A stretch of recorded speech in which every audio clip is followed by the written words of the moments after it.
Bonjour May, comment vas-tu?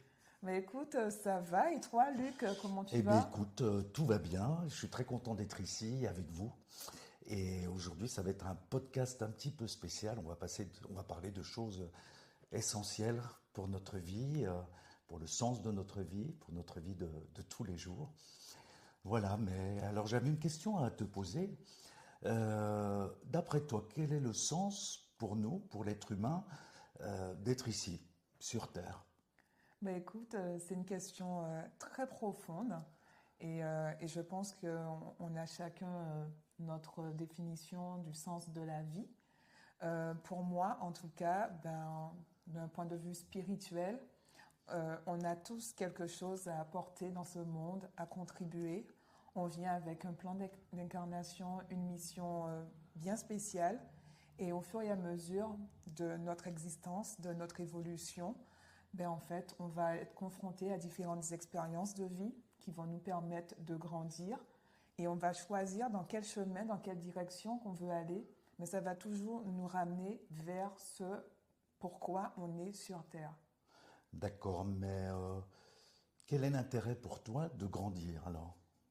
Mais écoute, j'ai envie de dire, ça fait partie de l'humanité. C'est même pas une question de choix. Par exemple, un bébé, il naît, mais un jour, il va devenir une personne âgée. Ouais. Donc, ça fait partie de la vie. Donc c'est quelque chose que l'on subit en fait. Alors, subir, le mot, il est fort. Et Alors, pour moi, on est là pour contribuer, déjà pour grandir, pour œuvrer. Et surtout, on est là aussi voilà, pour évoluer. oui. Et pour toi c'est un travail? Alors moi, je dirais une expérience. Parce que les mots subir, travail, effort, enfin, c'est des mots qui sont lourds. Oui, Et pour moi, la vie aussi, il faut prendre plaisir. Il oui, faut aimer la vie. C'est aussi, ça fait partie du bonheur, le fait de faire oui, des choses que oui, l'on aime, d'aimer ce que l'on fait. oui.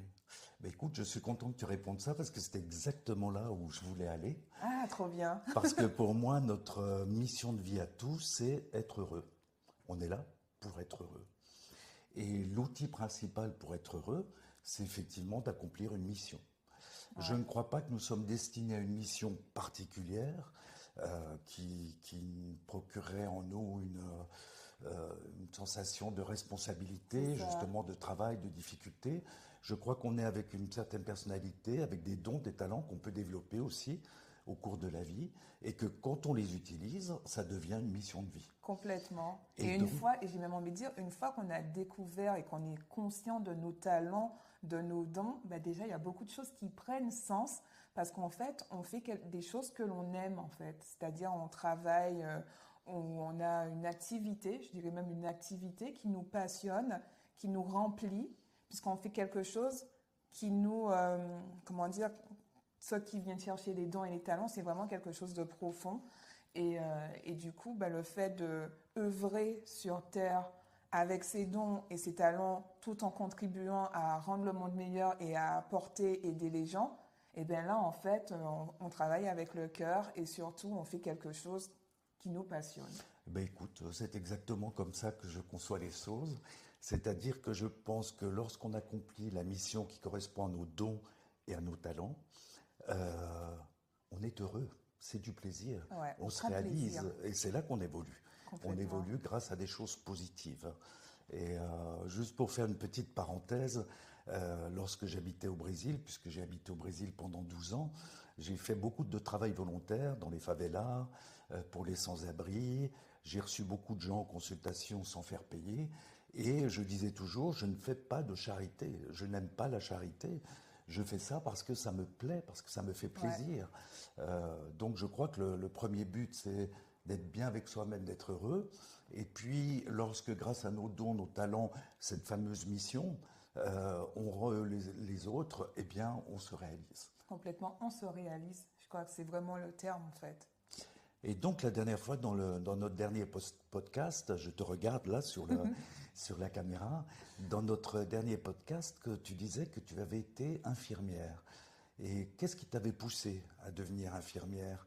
Est-ce que tu sentais qu'il y avait une mission, quelque chose comme ça, ou un talent à utiliser? Qu'est-ce qui Alors, t'a déjà, inspiré? depuis toute petite, j'ai toujours été tournée vers les autres, toujours été dans l'aide, dans la contribution, apporter des soins, enfin, toujours être à l'écoute des gens. Enfin, déjà, j'avais cette écoute très développée et cette empathie. Après, j'ai envie de dire aussi, vu que ma mère, elle était infirmière, donc c'est vrai que ça a contribué, Oui, enfin, ça a été oui, aussi un exemple. Mais en tout cas, tout ce que, enfin, que ce soit le métier d'infirmière ou que ce soit, parce que j'ai aussi fait des études de médecine, ben je voulais apporter de l'aide, je voulais aider et accompagner les gens. oui, Après, c'est vrai que ça a pris une autre tournure parce que c'est vrai que dans le métier d'infirmier, enfin, il y a beaucoup de stress parce que je travaillais en milieu hospitalier. Et du coup, ben, en fait, il y a eu cette sensibilité aussi qui s'est très développée et le fait que ben, en fait, je m'épuisais, j'étais vraiment en épuisement professionnel. Et c'est à partir de là que mon cheminement interne, mon travail de développement personnel a commencé parce que ben, j'ai fait la rencontre d'une oui, magnétiseuse qui m'a dit que j'étais complètement vide de l'intérieur, c'est-à-dire que je faisais des choses, enfin je faisais pour faire, mais j'avais perdu ce sens que j'avais donné à ma vie. oui, Et je pense qu'à partir du moment où qu'on arrive au stade d'épuisement professionnel ou encore de burn-out, c'est qu'on est en perte de oui. sens. Il y a un manque d'alignement et je pense qu'il faut se perdre pour pouvoir se retrouver. Bravo, Tu oui, vois? je pense à ça aussi. Ouais, C'est très important. Tu m'éclaires quand tu es en train de dire en ce moment, quand on est en période de burn-out, il y a une perte de sens. ouais, Et ça arrive à beaucoup de gens. complètement.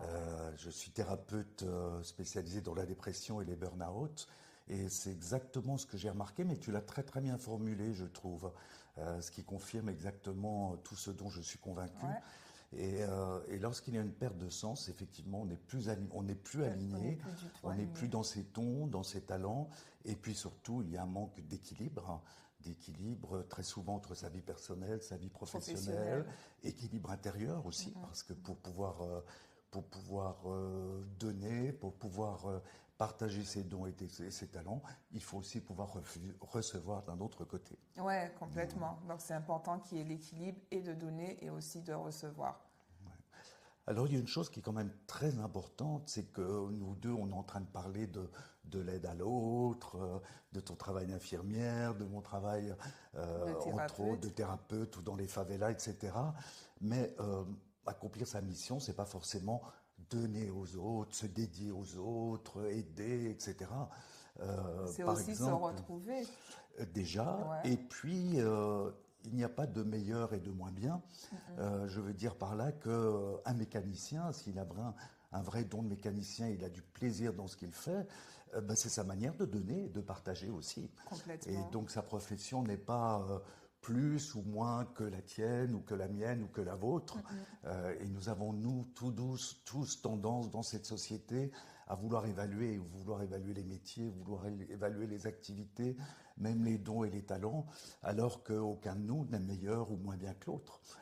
Par contre, il y a de grandes différences, oui, entre les gens qui font un véritable travail intérieur, qui cherchent à comprendre qui ils sont, pour pouvoir être plus heureux ensuite. À partir du moment où on sait qui on est, ben, on peut l'utiliser Complètement. et être plus épanoui, Plus se épanoui. réaliser. Je Alors, suis qu'est-ce que tu complètement as fait, d'accord. toi, après avoir été infirmière? Tu en as un petit peu parlé la semaine dernière, mais pas suffisamment à mon goût, parce que j'ai beaucoup parlé. Ah Et oui, ah bah oui, Luc, il aime parler. bah oui, oui, je suis conférencier, j'écris, j'ai fait un peu de télé, de radio aussi, donc c'est Ouais. vrai que j'aime ça, ça me plaît. Et J'aime moi, j'aime bien partager. poser des questions aussi, tu Et vois. oui, Et et faire oui. les gens parler, les mettre à l'aise. Ça fait aussi Alors partie écoute, des je dons. te propose un truc, on Ouais. fait des podcasts, tu fais les questions et le reste du temps je parle.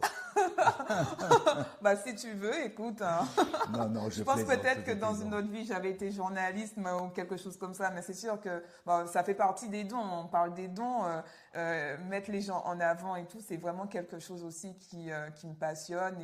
Et moi, j'aime sentir les gens bien. Donc, c'est pour ça que ben, je vais poser des questions pour pouvoir justement leur faire parler de ce qu'ils aiment. Et souvent, les personnes, ils ont l'impression que on a pas mal échangé, mais pourtant, c'est eux qui parlent et me disent, ils me disent à la fin, ah, c'est très sympa de discuter avec toi, alors que j'ai pas dit grand-chose en fait. Eh oui, Mais c'est eh parce oui. qu'en fait, je fais toujours en sorte de mettre les gens à l'aise et surtout de leur faire parler de ce qu'ils aiment en fait. Oui. Oui, je crois que tu as le talent de faire qu'ils peuvent se livrer et peut-être livrer des choses qu'ils ne livreront pas à quelqu'un d'autre. Oui, ça c'est vrai, Et je pense que ça vient d'une empathie que tu as naturellement naturellement. Ouais. et peut-être de ton plaisir à, à sentir l'autre bien, à sentir l'autre, à ce que l'autre se sente en confiance et se sente aimé. Ouais. Ce que tu pratiquais dans ton métier d'infirmière Aussi, et ouais, ce que tu pratiques aujourd'hui dans ton métier de de coach. thérapeute. Ouais, Donc ouais. c'est intéressant de voir ça parce qu'on voit là ton talent, ton don et que tu pratiques avec plaisir. Ah oui, Et complètement. En vrai, c'est ce que je te disais la semaine dernière, c'est que j'ai toujours été dans des métiers d'accompagnement. J'ai toujours été tournée vers les autres, les relations humaines. Et pour moi, c'est naturel ouais, de mettre les gens aussi ouais, en avant. ouais. Alors si on est en train de parler de tout ça en ce moment, c'est pour que ça reflète quelque chose en vous. C'est-à-dire que si vous ne vous sentez pas forcément heureux comme vous le mériteriez ou comme vous souhaiteriez, il y a peut-être un désalignement en vous. Et à travers cette conversation, on est en train de vous montrer, à travers notre parcours aussi, que chacun de vous peut essayer, peut réussir à s'aligner à condition de faire un travail à l'intérieur de lui-même pour apprendre à mieux se connaître. Alors pour ça, je crois qu'il y a un premier outil. Le premier outil, c'est ne pas hésiter à aller à l'encontre des autres, même si on est un peu réservé et timide.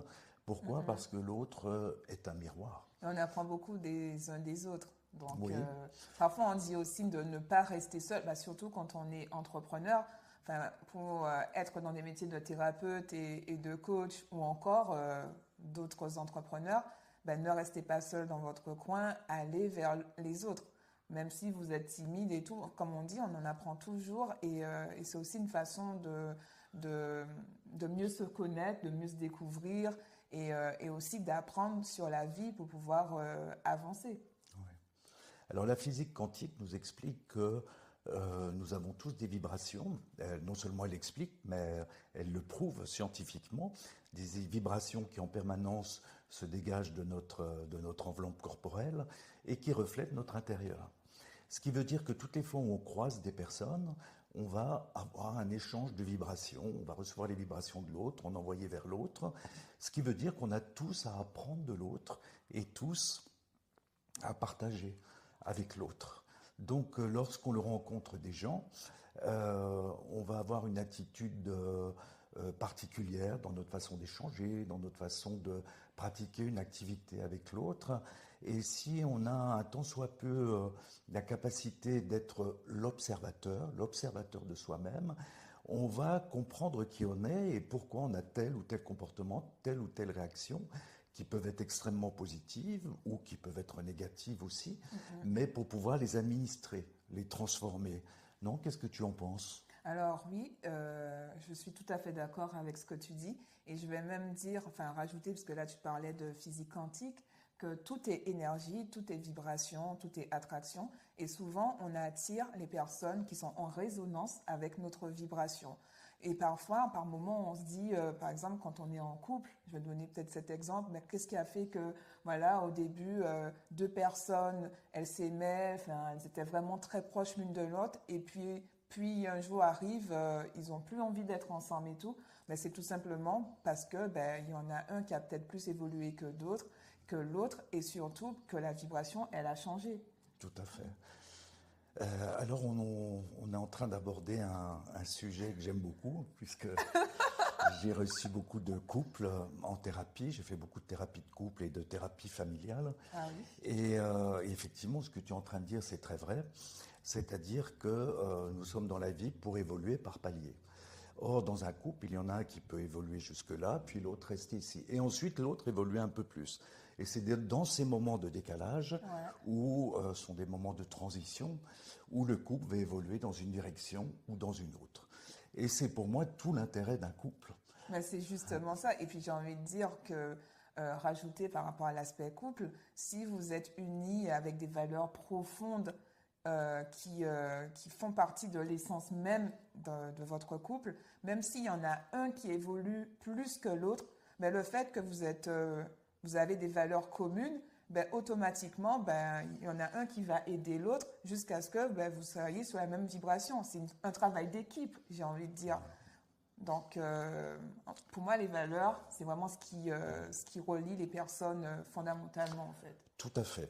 En revanche, ce travail d'équipe nécessite une base qui est fondamentale Ouais.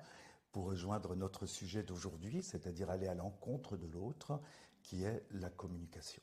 La communication. Ah ouais, je suis super. À partir du moment où il n'y a Ouais. pas de communication dans un couple, Ça, il n'y a pas, ces il y a pas fameux de relation. décalages, Ouais, voilà, ne peuvent pas être surmontés. complètement. Donc la communication est essentielle et c'est le gros problème des couples aujourd'hui, où Complètement. quand il y a un problème, on laisse tomber beaucoup plus facilement l'autre quand il y a un problème parce qu'on n'arrive pas à échanger verbalement.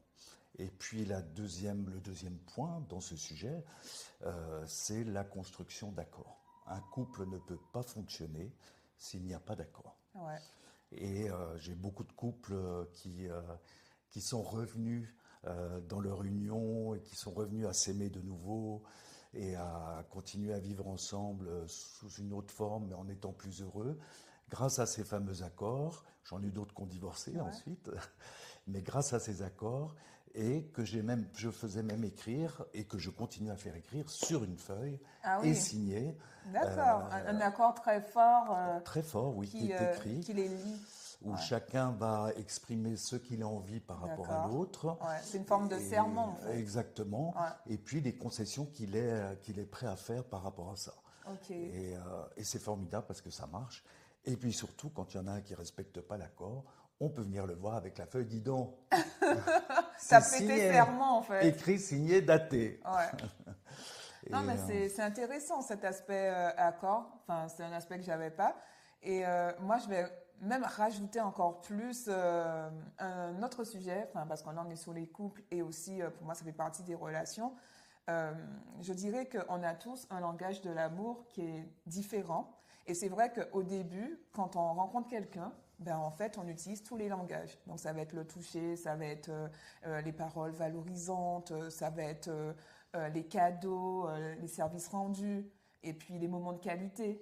Mais en fait, plus vous avancez dans la relation, et ben plus le langage qui s'exprime fondamentalement chez vous, vous allez avoir plus d'attentes envers l'autre. Et le problème, c'est que souvent, on ne prend pas le temps de découvrir le langage de l'autre.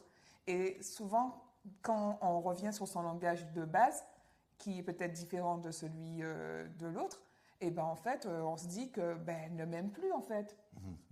Par exemple, Oui. une personne qui a besoin de paroles valorisantes, donc elle a besoin d'entendre le je t'aime. Et une personne qui est dans le toucher, lui, il a besoin de tactile. Et souvent, ben, c'est là que ça arrive qu'il y ait des problèmes de communication dans les couples, ben, parce que ben, on ne comprend pas le langage de l'autre. Et Tout c'est à comme fait. ça qu'on s'éloigne. Et Tout à c'est fait. dommage. Tout à fait. Et j'irai encore plus loin, c'est un troisième outil.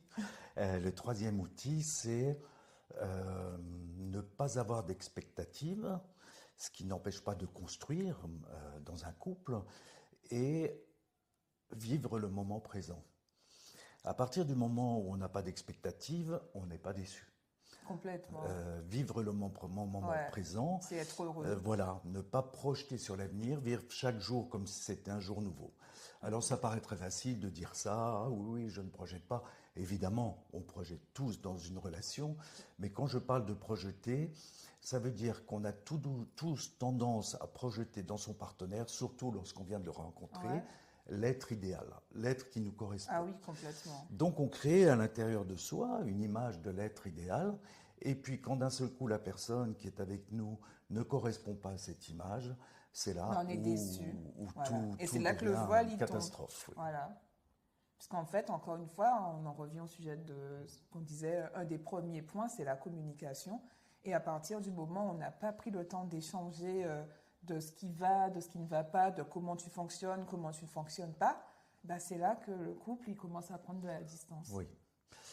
Alors un quatrième outil par rapport à tout ce qu'on vient d'échanger, c'est la routine.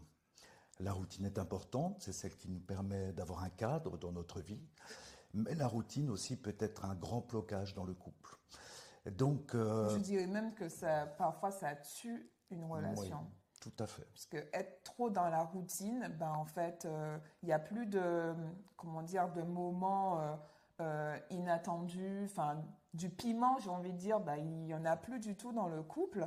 Et du coup, on s'ennuie. On peut très vite s'ennuyer et du coup, ça crée des Tout à fait. distorsions.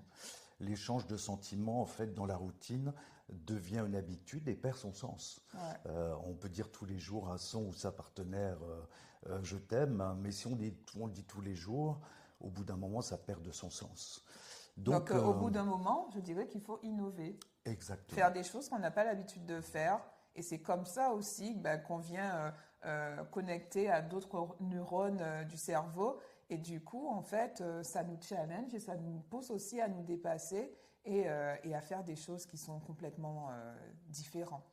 oui, c'est ce que j'appelle l'esprit d'aventure et qui est valable évidemment dans la survie ou la construction d'un couple, qui est très important, puisque lorsqu'on essaye des choses nouvelles ou que d'un seul coup on dit allez, dans 1 heure on prend le train, on part au bord de ce lac et on se fait un week-end sur le lac, on va pique-niquer, on va camper ou on va dans un hôtel 5 étoiles, l'effet de surprise. L'effet de surprise, Et l'effet aussi challengeant, faire des choses qu'on n'a pas l'habitude de faire, ça nous sort de nos zones de confort et exactement, après ça nous remplit quand on voit qu'on a passé un bon moment. tout à fait. Voilà, donc parfois il faut même casser la routine.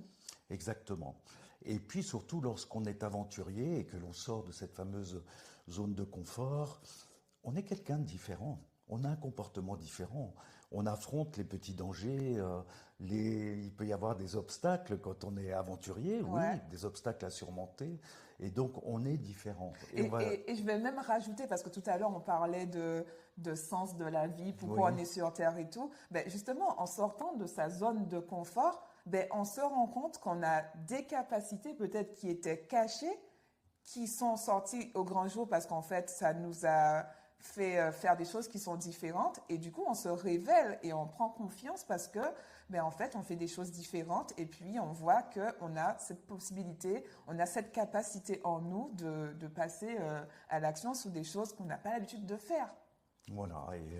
Et donc, pour revenir à notre sujet principal, aller à l'encontre de l'autre. Ouais. Donc, c'est très important dans un couple, entre les deux partenaires. Lorsqu'ils font des choses différentes de leur routine, ils vont forcément rencontrer d'autres gens aussi. Et dans notre vie de tous les jours, aller à l'encontre d'autres, c'est découvrir des nouvelles personnes, échanger avec de nouvelles personnes, et donc découvrir de nouvelles facettes de notre personnalité. Je crois que la vie est faite d'opportunités et que nous Et recevons, d'expérience aussi. et d'expériences, les deux vont Ouais, ensemble, hein. ça va ensemble. Et donc les opportunités s'offrent à nous pratiquement tous les jours, sauf lorsqu'on est dans la zone de confort où on limite l'arrivée des opportunités. Complètement. Et moi, je vais rajouter quelque chose. Souvent, bah, c'est quelque chose qu'on me dit, hein. Souvent, on me dit, ouais, non, mais toi, tu as de la chance te sourit. Et je dirais que non, tout le monde a de la chance. En fait, la chance, c'est quoi? C'est la rencontre de l'opportunité qui arrive avec une belle énergie. C'est ni plus ni moins, en fait. Donc, en vrai, tout le monde a la chance. Il suffit simplement de savoir observer et de voir l'opportunité qui arrive et surtout de savoir la saisir. C'est ni plus ni moins que ça, en fait. Tout à fait, et c'est un sujet très intéressant, la Ouais. chance, qui correspond totalement à qui fait partie de notre thème d'aujourd'hui, car moi personnellement, je ne crois pas à la chance. J'ai beaucoup étudié la physique quantique, je m'en sers dans mon travail de thérapeute, et la physique quantique nous dit qu'on attire les événements, c'est la loi de l'attraction, Ah ben en voilà. fonction de notre vibration, Ouais, complètement. quel qu'il soit. Donc à partir du moment où on a la conscience de ça et qu'on travaille à l'intérieur de soi, en essayant de s'auto-observer, en essayant d'évoluer, d'avancer, à partir de là, on va attirer des événements qui vont venir servir notre cause, qui est avancer, évoluer, être plus heureux. Donc je ne crois pas à la chance dans ce sens-là. Et le deuxième élément pour lequel je ne crois pas à la chance, c'est parce qu'une des particularités de la planète Terre, c'est le libre choix. C'est-à-dire que nous avons ce cadeau ici sur Terre de pouvoir choisir ce que l'on veut. Ben, c'est exactement ça. Bon, après, moi, je vais juste rebondir sur ce que tu disais. Bon, la chance, c'est quelque chose on parle beaucoup dans la société, mais c'est vrai que quand tu as un éveil spirituel, effectivement, c'est ce que je disais tout à l'heure, la chance, c'est quoi? C'est la rencontre d'une opportunité, quelque chose qui vient à toi. Mais pourquoi elle vient à toi? Ben, peut-être parce que tu as une vibration qui est très haute et que ton énergie va dans le sens de l'opportunité qui se présente à toi. Donc en fait, on en revient à ce qu'on disait tout au début du podcast, que tout est énergie, tout est vibration. Et une fois qu'on a compris ça, et ben en fait, on a même la capacité d'influencer et de créer notre réalité et pour pouvoir nous-mêmes nous attirer les opportunités. Tout à fait. Alors, en parlant d'éveil spirituel et d'énergie haute, je pense que c'est très important de qualifier ça précisément pour pas qu'il y ait de malentendus. Une énergie haute, ça ne veut pas dire qu'elle est meilleure ou moins bien que les autres. On n'est pas en train de mettre une échelle de valeur. Une énergie haute, c'est simplement pour décrire une énergie où on est beaucoup plus aligné avec soi-même et avec les autres. Puisque lorsqu'on est aligné avec soi-même, automatiquement, on s'aligne avec les autres. C'est-à-dire que les autres vont venir contribuer à notre réalisation et vice-versa. En parlant d'éveil spirituel, il m'est arrivé, et j'ai rencontré quelqu'un comme ça d'ailleurs il y a très peu de temps, et dans ma carrière de thérapeute, j'ai dû rencontrer 3 ou 4 personnes comme ça, qui n'avaient aucune spiritualité, aucune croyance particulière, aucune foi particulière, et qui pourtant étaient les personnes les plus spirituelles que je connaissais. C'est-à-dire qu'automatiquement, elles faisaient ce travail intérieur et elles étaient rayonnantes. Alors moi, je vais juste rebondir sur ce que tu disais par rapport à la spiritualité. Pour moi, la spiritualité, c'est pas quelque chose qui est religieux. Parce que souvent, quand on parle de spiritualité, il y a des gens qui disent que voilà, tu es dans une religion, tu crois je sais pas, à tel Dieu, tel Dieu, tel Dieu. Alors que ben, la spiritualité en elle-même, c'est d'abord ce travail de cheminement interne, de développement personnel. Et c'est vrai, c'est aussi croire en quelque chose qui est plus grand et plus fort que nous. Ben, vous l'appelez comme vous voulez, mais c'est avant tout un travail interne. Et c'est vraiment la connexion de l'âme au corps. Donc, on est encore dans l'esprit, parce que quand on prend le champ, la racine mot de spiritualité, c'est de l'ordre de l'esprit. Et en fait, on est des êtres aussi qui sont incarnés. Écoute, c'est génial ce que tu viens de dire, parce que ma définition de la spiritualité, elle est très simple, elle est contenue dans 2 phrases, c'est se connaître soi-même et avoir conscience que l'on fait partie d'un tout. C'est-à-dire que nous sommes une partie de l'autre, des autres, et les autres sont une partie de nous-mêmes. À partir du moment où on a conscience de ça, on va réaliser que nous ne vivons pas indépendamment des autres, que nous avons besoin des autres, que les autres ont besoin de nous, que nous avons besoin du monde et que le monde a besoin de nous. Et que le monde a besoin de nous. Donc c'est très valorisant pour notre propre estime de nous, c'est très valorisant puisqu'on sait qu'on a un rôle à jouer, et puis c'est très valorisant pour les autres aussi qui sont autour de nous, parce qu'on sait qu'on a quelque chose à apprendre d'eux.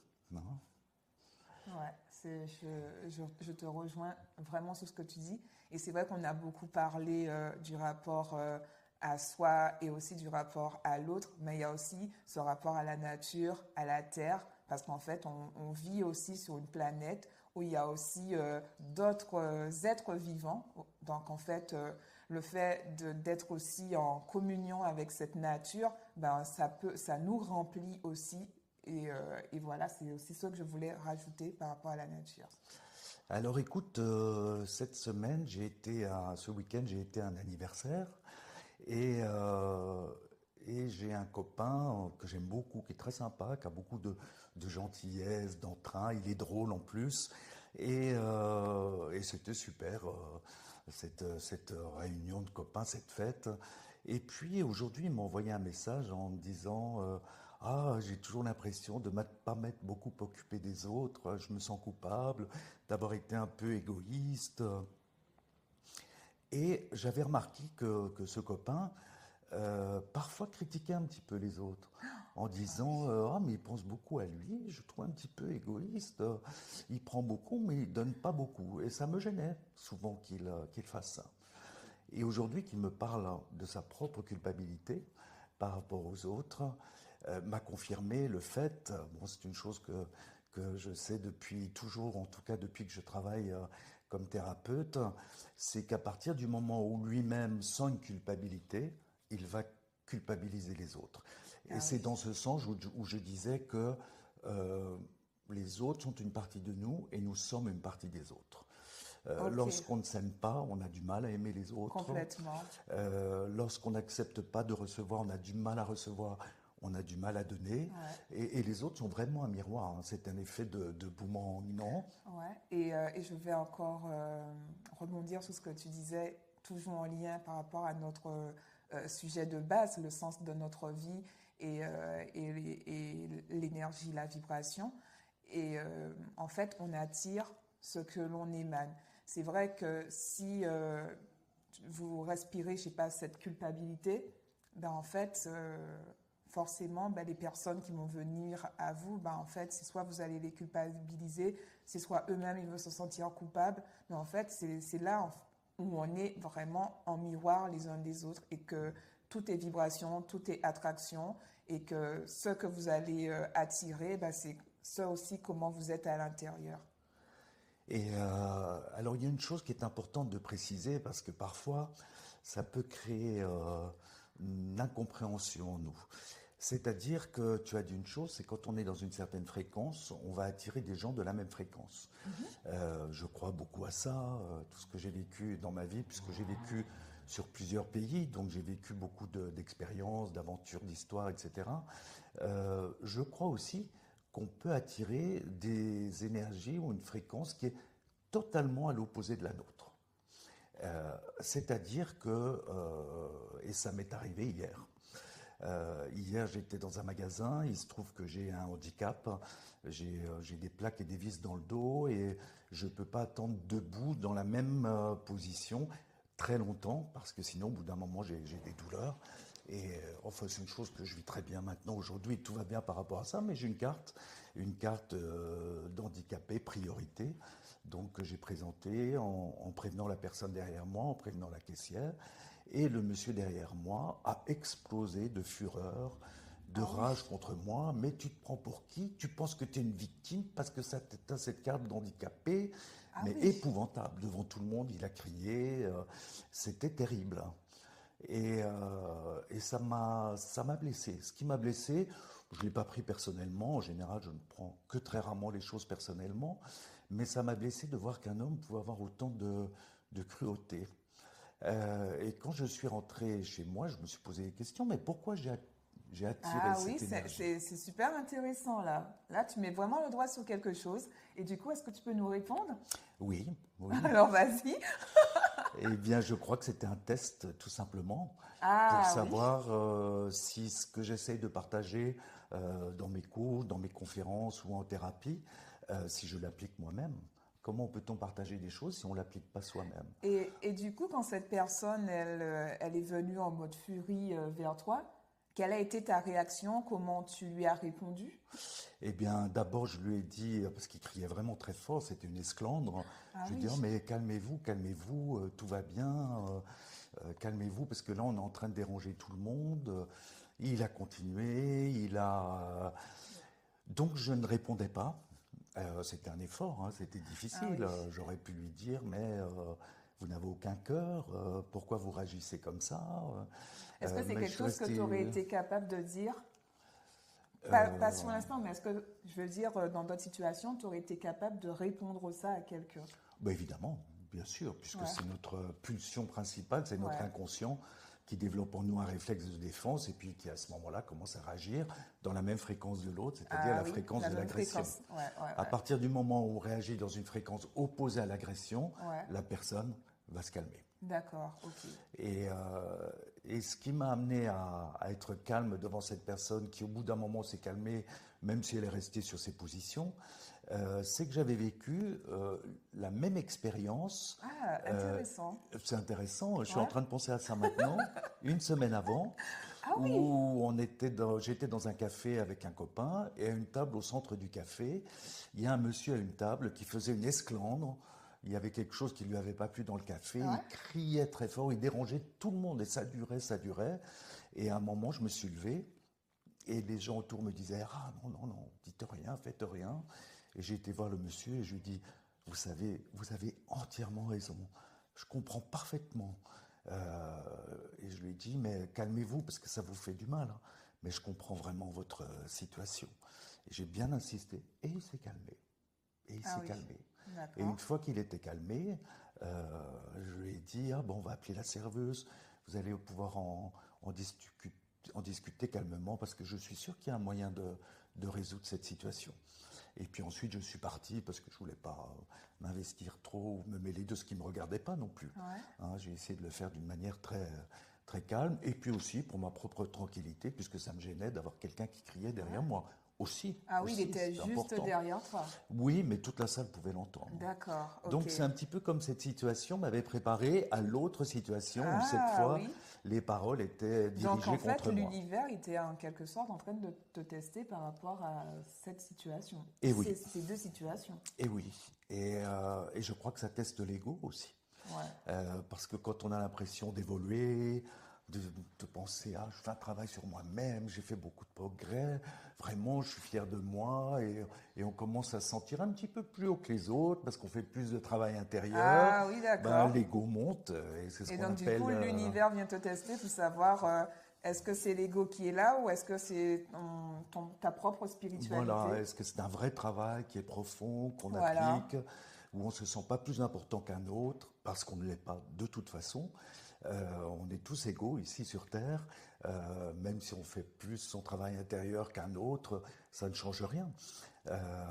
Et je crois que c'est très important. L'ego spirituel est Ouais. très fréquent. Je Complètement, l'ai ouais. déjà vu beaucoup. Ouais.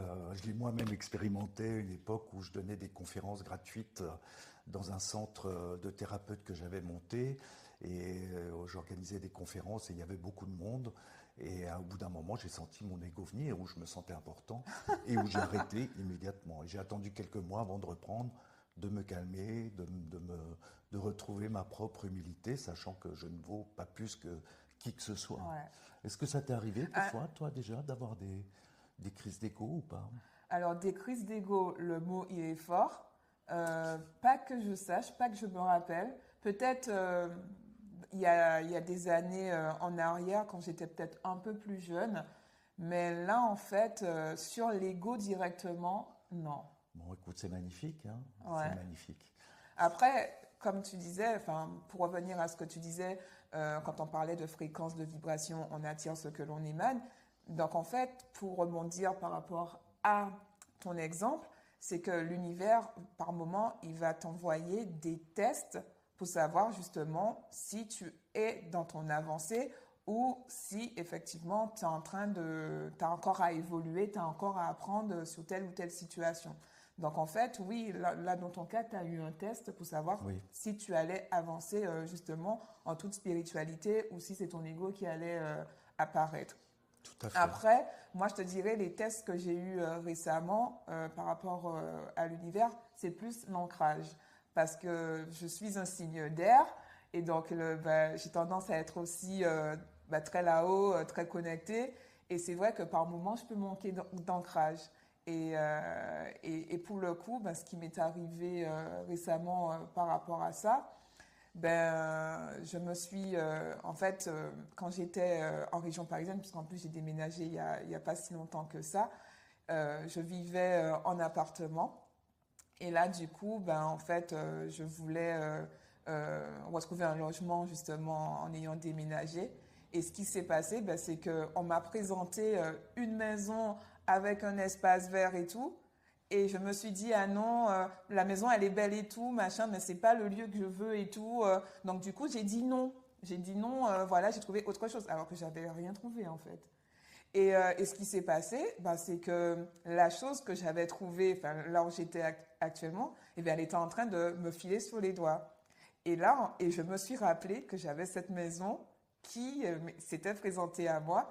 Et ironie du sort, en fait, j'ai rappelé la propriétaire et elle m'a dit que la maison, elle est disponible. Et si vous voulez emménager, voilà, why not, en fait. C'est-à-dire que je voulais encore rester en étage alors que tout me dirigeait justement vers le jardin et tout, parce que vraiment, j'ai besoin d'ancrage, en fait. Oui. Et j'allais justement passer à côté de ça. Oui. Donc oui, il y a tout le temps des tests. Alors, on parlait d'aller à l'encontre des autres, qui est notre thème d'aujourd'hui, le sens de la vie. Et donc là, on vient parler de ces tests qui, en fait, sont des signes. C'est-à-dire que nous recevons des signes en permanence, tous les jours, et on n'en a pas toujours conscience. Donc, quand on essaie d'observer ces signes, ça va nous aider à aller vers une direction ou vers une autre. Ça va nous aider à nous questionner par rapport à nous-mêmes, ça va nous aider à faire des choix aussi, ça va nous aider à nous connaître plus. C'est ce que j'appelle le langage des signes, qui n'est pas seulement réservé aux malentendants. Et les signes, moi je vais rajouter que ça peut être aussi des synchronicités, des choses qui se présentent à vous. Je sais que ça ne parle pas à tout le monde, puisque tout le monde n'est pas spécialement très éveillé par rapport à ça. Mais les signes, on en a tout le temps. Par exemple, quand vous discutez, je ne sais pas, là par exemple, on est en train d'échanger, on discute, vous allez voir que peut-être que dans le podcast, il y a quelque chose qui va vous marquer plus que les autres. Donc, c'est-à-dire que c'est un signe qui vous est envoyé. Par exemple, vous allez en librairie, vous ouvrez un livre ou sinon vous voyez le titre du livre, il va vous marquer. Ça, c'est aussi un signe qu'on vous envoie. Donc, il y a plusieurs signes qui nous sont envoyés. C'est juste que, je dirais qu'il faut prendre le temps de revenir à soi dans ce moment présent et s'arrêter pour pouvoir observer, tout simplement. Oui, c'est très beau ce que tu dis. Donc nous avons vu dans ce podcast, nous avons commencé par quel est le sens de la vie.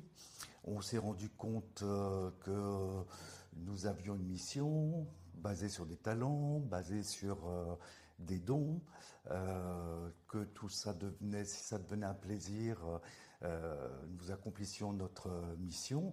Et nous avons surtout vu qu'il fallait aller à l'encontre des autres, puisque l'autre fait partie de nous, nous faisons partie de l'autre.